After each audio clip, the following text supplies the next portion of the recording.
Siz Allah'tan korkun. Tamam abla. Ben size görüşürüz. Halen de bir oğlumdan hiç haber yok. Kavuşturun beni.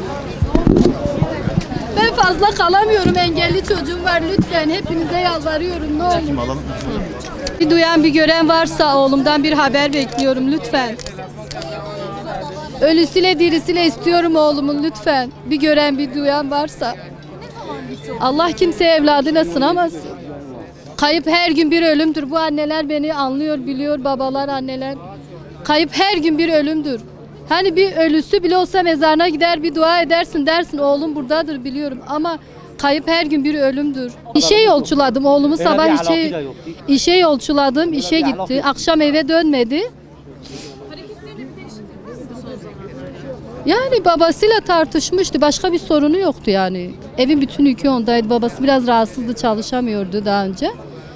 Belki sıkıldı, stres, hani gençtir, sıkıntı, stres. Kaç çocuğunuz var? 4 tane çocuğum var. Bir tanesi engelli. O yüzden ben burada fazla kalamıyorum.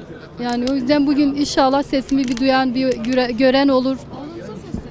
Oğlum eğer beni duyuyorsan lütfen gel. Bayram oğlum. En azından bir telefon aç. Anne ben yaşıyorum de, o bana yeter.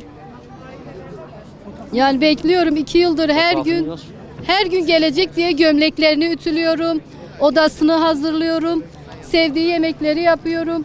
Belki gelir diye her gün bekliyorum. Oğlum lütfen benim sesimi duyuyorsan gel. Sen benim ilk göz ağrımdır. Lütfen gel oğlum. Sesimi duyuyorsan gel ne olur. Gel artık, seni bekliyoruz.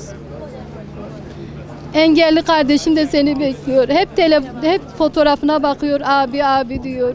Zaten 2-3 kelime biliyor. Abi diyor, sürekli abi diyor. Yani lütfen sesimi bir duyan, bir gören varsa, lütfen oğlumu gören varsa bana haber edin. Biz Türkiye Gençlik